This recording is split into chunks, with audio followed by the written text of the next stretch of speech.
welcome back to my channel. This is Lorien with the Wellington Witch. Thank you so much for being with me today. This is going to be your bi-weekly reading starting from the 3rd of August and going all the way through to I think it's the 17th of August. It'll be in the title anyway, I'll confirm the date of the last one, but around the 17th. We start the 2 weeks off. Oh, I've got some ink and charcoal around here. We start the 2 weeks off with a full moon in Aquarius on the 3rd of August, so we'll be going in a little bit with that. This reading is to do with your sun, your moon and your rising sign. You can look at your Venus. I would recommend that you just focus on the main three, otherwise it gets a little bit complicated. And as always, thank you so much for commenting, sharing, liking, subscribing, making sure that you click on the alert bell. Some of you are kind of like first responders. I just see you immediately coming up whenever I put on a video. So thank you so much for everybody who's spending the time with me today. So hopefully we'll get some good information. We're doing a little bit differently this time.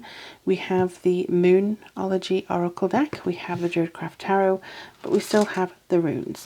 And it's going to go 2 cards for love, 2 cards for career, and general overview along with these 2 here.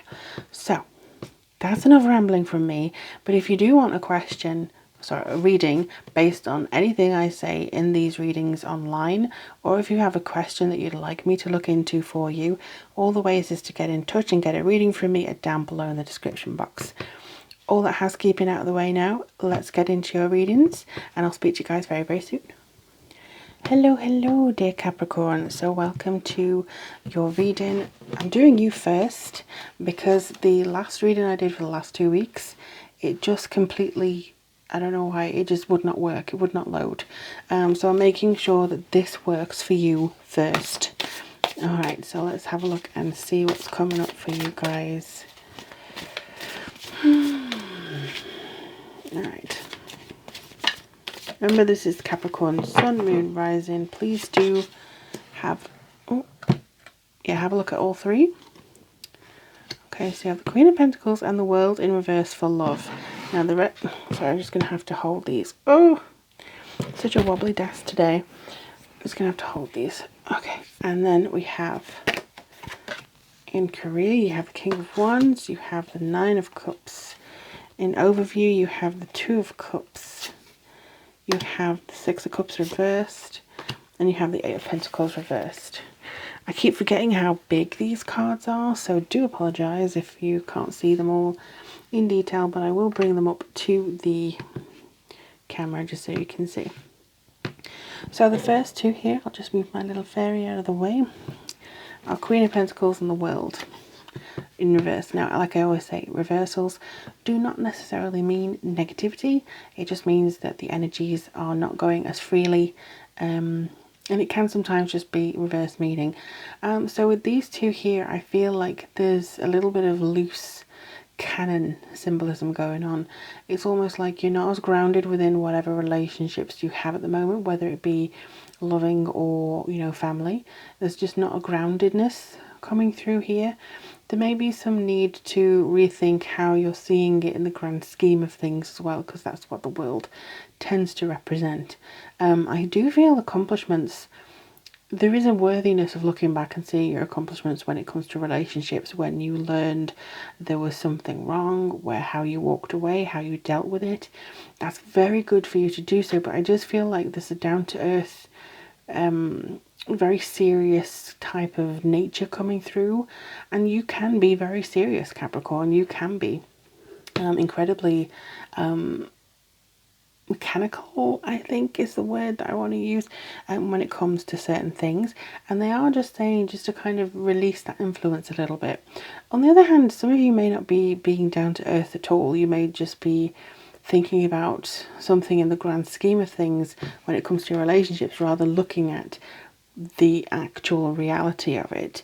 So the next 2 weeks, I would recommend that if you are feeling a little bit loosened when it comes to matters of the heart, or you're not really sure how to ground yourself at any point, just make sure that you are looking at the facts that you have, Don't let your imagination run away with you.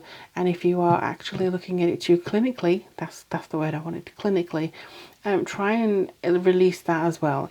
This is talking about releasing the habits and the things that you have maybe developed to deal with whatever's going on in the world right now, and just kind of releasing that habit, just so it will actually improve your relationships.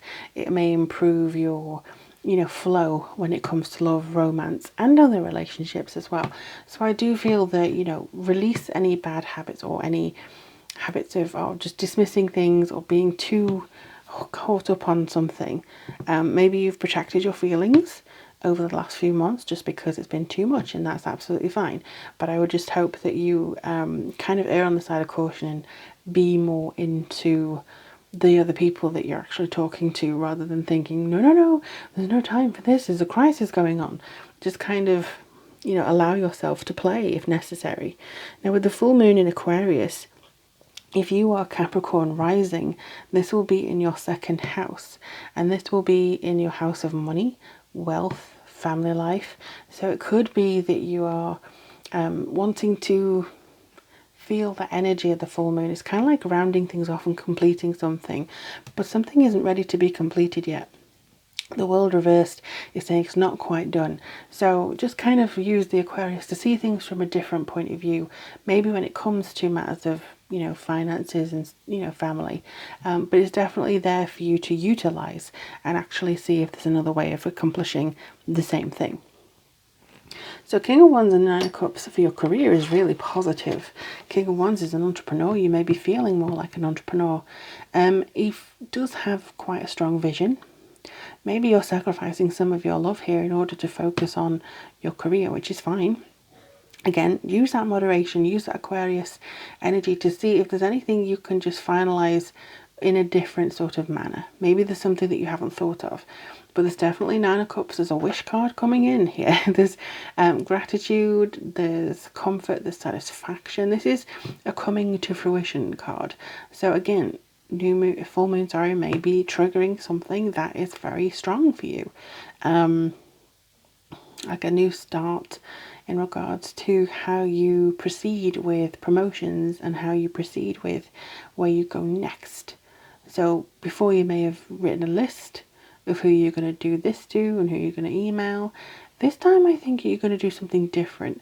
The King very much goes based on gut instinct, inspiration, where his mood strikes him, where his creativity is sparked. He's got this sort of understanding of, I feel good and I'm going to follow that good vibe. And it may actually lead you to progress within your career if you start doing that a little bit in the next 2 weeks. Follow the spark rather than the analytical sort of area, I think. But you definitely have the potential of having a wish come true. In the next few weeks, you have this ability to... There's something like this. They did this in my head and then the flames came out of my fingers.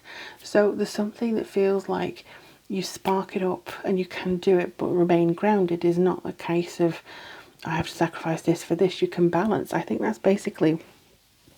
They're showing me a lot of balance here. So yeah, I do feel that you have to just focus on what's necessary. You do have a partnership coming in, so I do see that there's going to be some understanding between you and somebody in particular. There's going to be maybe a conversation that says, I do love you very much, or I do like you very much. I enjoy working with you, whatever type of partnership it may be. And I do want to continue this. I'm sorry that I've been kind of intense or distant or whatever it is that you may have been. But I don't think that this person is going to hold it against you. And then we have Six of Cups and Eight of Pentacles. They're asking you not to waste time thinking about how it used to be done, thinking about how it's always been done. This has just been, when I was young, this was done this way, and then just continue attempting to do it the way it has always done. This is the Aquarius moon. Everything here is asking you to try and release it in order to do something new. Maybe try something new in a relationship, partnership, business, work. Do something different. Try talking to somebody different, sending a message, to yourself, for like writing a letter for yourself in 5 years. I don't know. Just do something different, because this is kind of saying you can get caught up in looking at the past and it'll stunt your growth. You can get so focused in what's happened previously that you can't work anything new. You won't be able to do anything that is allowing you to educate yourself. You won't be engaged with the reality that you're creating over and over and over again. This you can't change if you're just stuck looking backwards. So I think that's mainly what they're asking you to do, is just try and shift your perspective. Your work seems to be going really well when you actually change something, when you follow the spark instead of maybe over-analyzing a lot of the stuff. So just follow your spark. You may have to abandon some people and some responsibilities while you follow that spark, and that may set you a bit on edge. I think it's going to be worth it though. I truly do. So just follow that spark. Let's see what's going on with your moon cards. Okay, there's a bunch there and they weren't coming out properly. All right. Ooh, full moon in Pisces. Again, balance spirituality and practicality. Balance that spark. If you have a spark, go after it. But don't push practicality on intuition. Oh, that's not practical. Inner gut feeling may not seem like it has any reasoning on the outside, like that man's a bad man, or she's going to do this next. But your inner self knows, even though it may not feel like anything on the outside, something intuitive will tell you what you need to do, and you need to listen to that over the next 2 weeks. Just listen to that balance. Listen to the inner voice and then do what you need to do. Your rune today is... Okay, I think... Who is it? Who wants to come out? You want to come out. Who are you? Oh, you're Haggler. So again, this is reactive forces. This is sometimes wrath of nature. So this is reaction. So I feel like your reaction is going to dictate how your next 2 weeks are going to go. So if you, for instance, follow that intuition, like I'm an intuitive reader, I don't go, well, the Two of Cups means there is a partnership and therefore you are going to be having a nice relation. No. I don't go based on anything. It's how they relate to each other. It's how it feels to me. It's how it kind of comes across to me. And I think the same for you. You have to be willing to adjust your interpretation of some information that's going to come to you in the next 2 weeks, and follow the spark and follow that intuitive growth. Because I do honestly believe that'll be the best thing you can do for yourself. Whew. Capricorn, I hope this really helps you. Do let me know in the comments below if this resonated with you. Check out your other signs. But in the meantime, take care of yourselves and each other during this time. And I look forward to reading for you again very soon.